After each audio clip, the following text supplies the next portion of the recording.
I wasn't going to include an additional clip. Well, let me start from the beginning.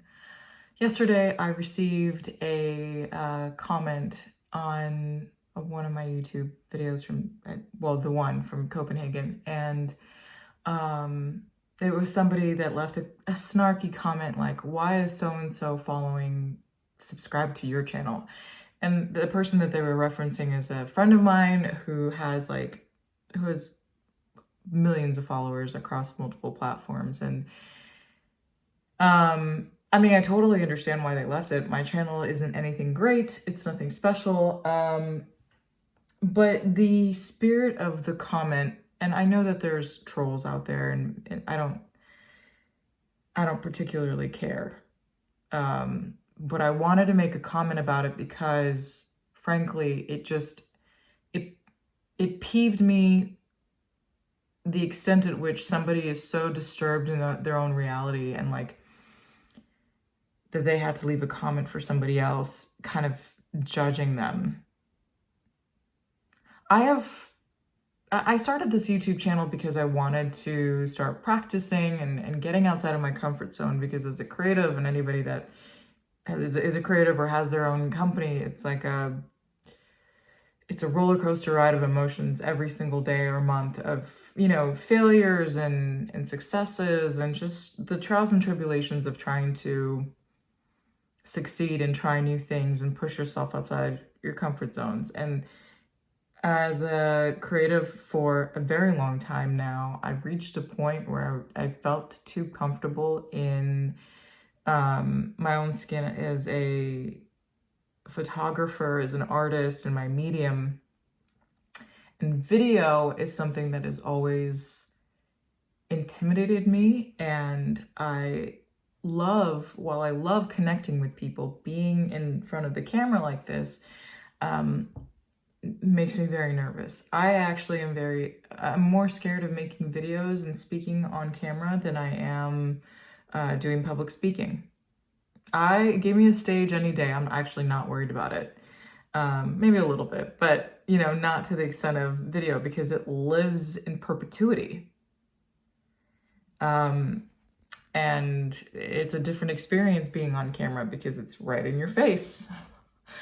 And I started it because I wanted to make myself uncomfortable and try new things. And then my friend followed me because he's been very supportive of my dreams and me trying new things. And he's just a fantastic human being. And one of the most positive and kind people that I know. And on top of that, and he's just wonderful for supporting me. So I'm grateful for people like him who, want to support their friends who are not famous or anything else or anything special to continue living their dreams and or at least striving for better things. But the thing that also upsets me about that comment is or I should say about society, is the importance that we place on famous people.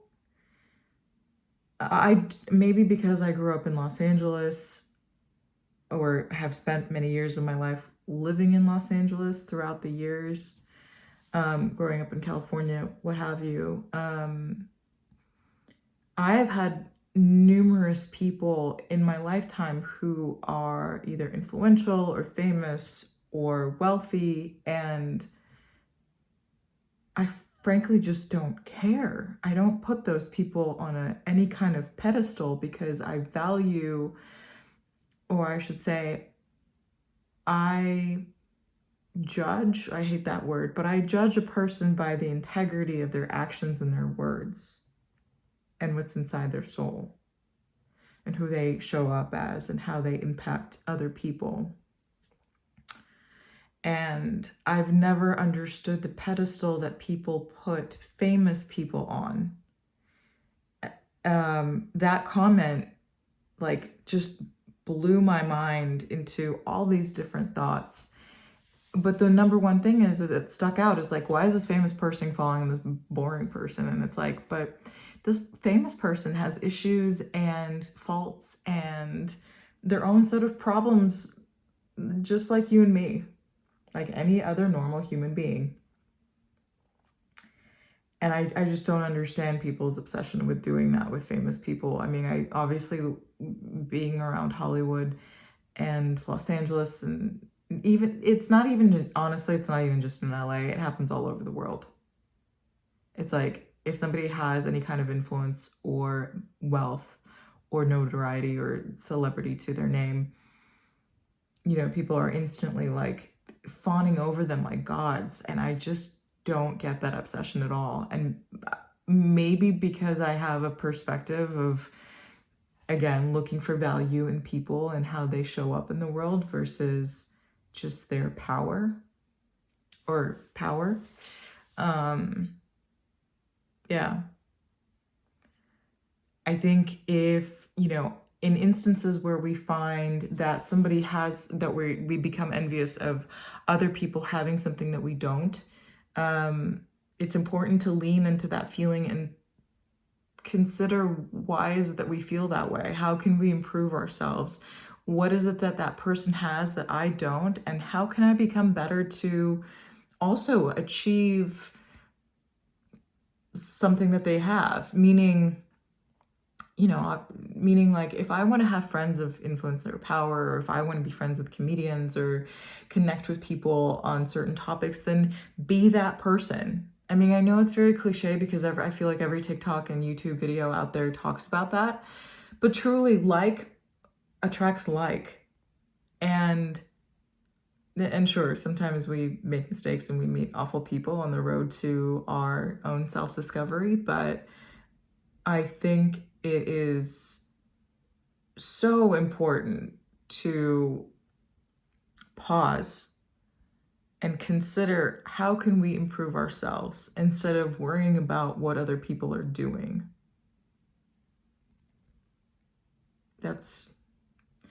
I don't want to berate this any longer. It's already been 7 minutes. So thank you for watching this far. And I'm going to go into another clip where I'm talking for too long. But just like, just if you're watching these videos that I'm putting up, I'm learning through doing. All great things that happen in life, like science and music and writing and photography, any incredible skill or lesson or finding that has even changed history, and I'm not going to change history with these YouTube videos, but I'm saying is that all incredible, magical, wonderful things that have happened, landmark things that have happened in the existence of humans, has come through practice and failing. And that's exactly what I'm doing. I don't know where this path of me making YouTube videos is going to lead, but what I do know is that there is a much stronger, wiser, experienced version of myself that's waiting in the future, that depends on the person right now that's willing to make the mistakes. So thanks for the 4 followers that are following me and supporting me so far. Enjoy the clip. The next one, if you don't, I don't care, but I talk about, you know, what happened and why I went to Denmark and just where I am in my life, I guess, a little bit. Thanks. No fun. Hi, baby girl. Look at her. Look how cute she is. That's my sweet angel. Yes, you are.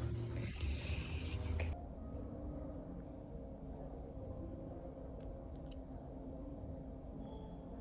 Let's start at the beginning. January 2022. I realized that I wanted to leave the creative studio that I was working at. The reason for that is because their culture just wasn't the right fit. That's the nicest way I can say it. They do amazing work. I still have a lot of friends there, and I really wish I could have stuck around, but the culture fit just wasn't right for me. And I think I've been in enough precarious situations or companies where it just wasn't the right fit. And there's a certain level of chaos and things that I just don't want to deal with as I get older, frankly. So I started my own LLC, and this would be the second time in my life or third time in my life that I've done this. But this time was different. I'm not partnering with any business partners. I'm just doing it by myself. And so my plan was, let me just get started. I'll just start freelancing, be a solopreneur, build up slowly. And sometime mid-year of last year, I partnered up with a creative studio, and the whole intention was to start my own production management company or run production through me. And, it was really, we were really excited about working together and growing together, but unfortunately, some things between the two founders of that studio didn't gel well, and I could feel it happening. And so I was like, all right, I need to really think about me again, right? Because all of my energy was going to them, helping them grow, setting their operations and rate cards and elevating their brand. But just like in a romantic relationship, I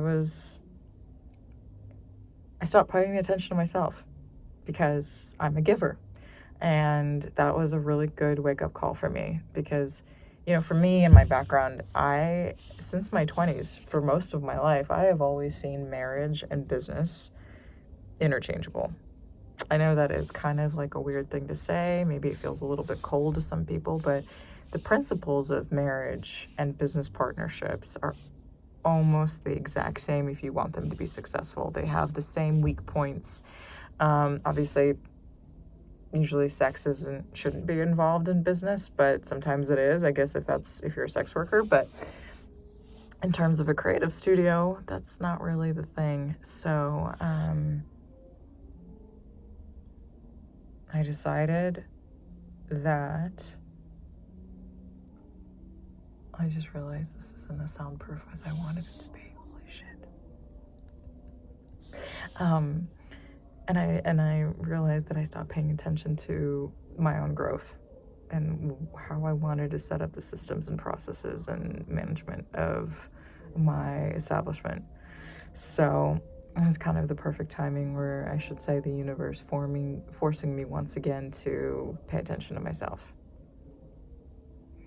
So as that kind of was all collapsing and changing and shape-shifting, fall of last year, I fell in love with a friend of mine that I've known for 15 years.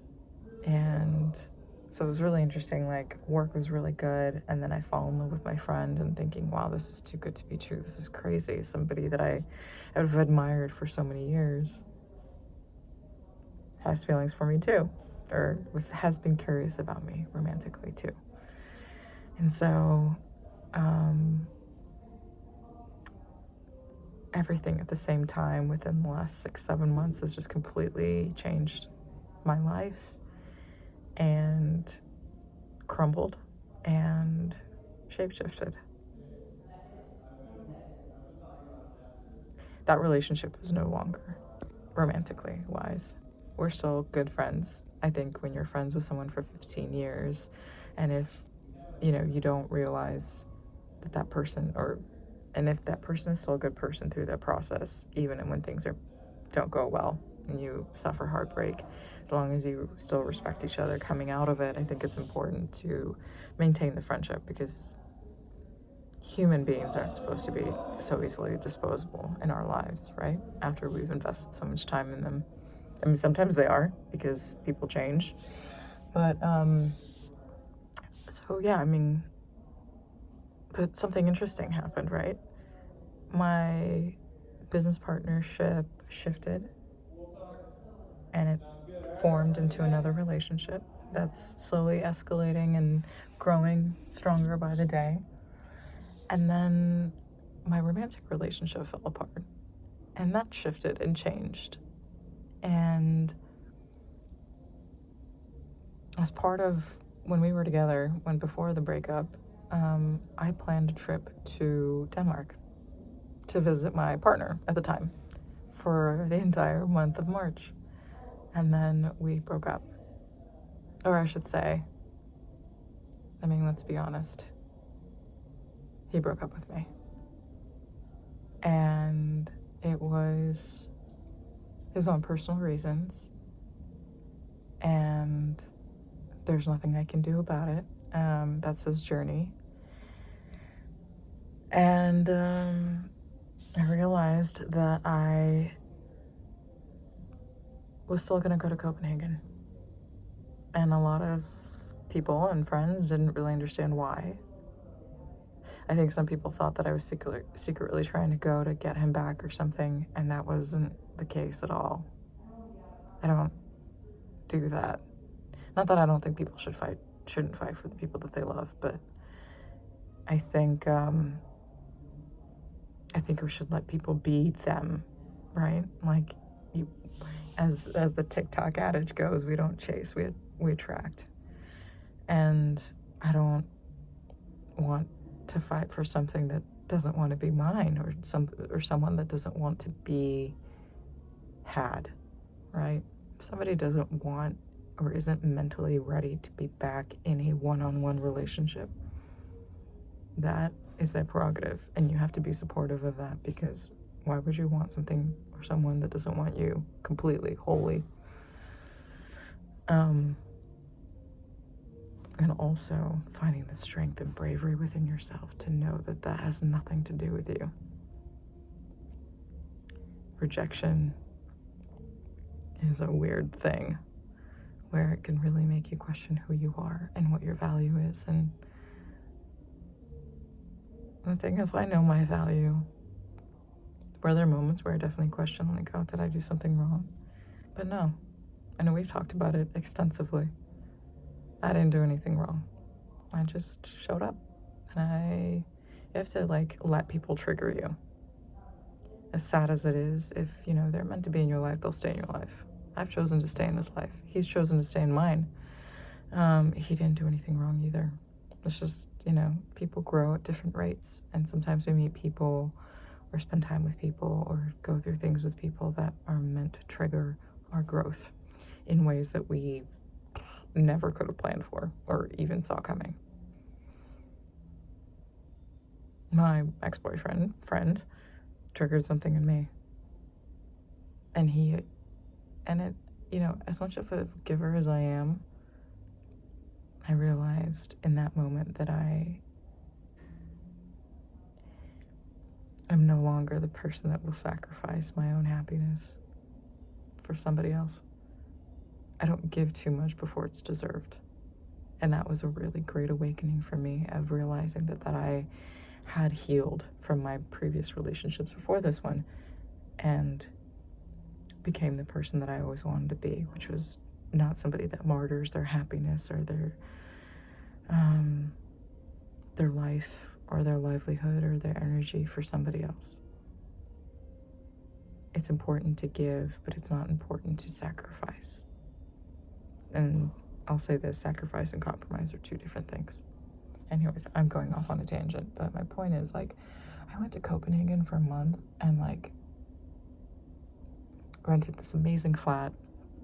I actually became really good friends, or I'm becoming really good friends with the Airbnb hosts. We're in contact after the fact.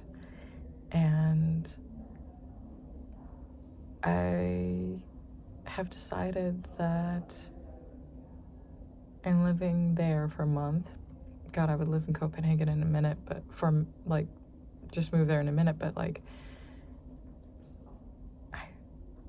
realized that I want to, I'm going to move to Paris in September. And I feel weird saying that out loud, but I'm going to do it.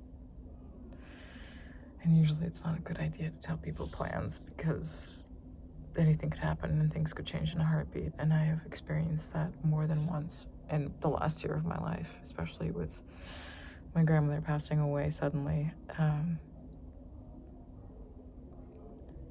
And this relationship coming out of nowhere, and this business partnership or business networking thing happening out of nowhere. Like, a lot of things happen out of nowhere. But that's something I really want to do for myself. Because I'm not married. I don't have kids. I'm going to be traveling back and forth to see my parents. But they're going to be traveling back and forth to see me. And I'll get to spend more time with my friends in Europe. And seeing how my life can expand and grow in the most amazing ways. I'm just creating that opportunity, that window for me, that door for me to walk through. I think that's what a lot of people forget, that they wait for, manifestations or whatever to just kind of come to them knocking on their door, but that's just not how it works. You have to do your own action. And so I've already bought my ticket. And the rest will happen as it should. And I'm going to keep pursuing my business, and I'm going to keep pursuing my relationships. And the rest will be what it will be. So that's my news. And that's what happened. And now I'm back in LA for now. And life is just going to be crazy and good. I believe in that. Even if bad things happen, I think good things will come out of them eventually. Or lead to good things, I should say. So I'll try to keep vlogging so I can make this a little bit more interesting for you guys. My four followers. I lost a follower. I guess I'm just not that interesting, but who cares? Shall we go home? Actually, to our next destination. Let's go. Come on.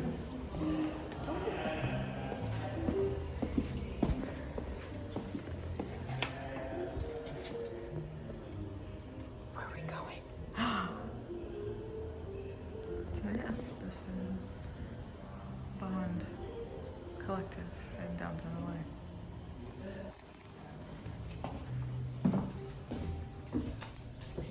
Go get it. What's Charlie got for you? Come on. Come on. Go, go, go, go, go, go.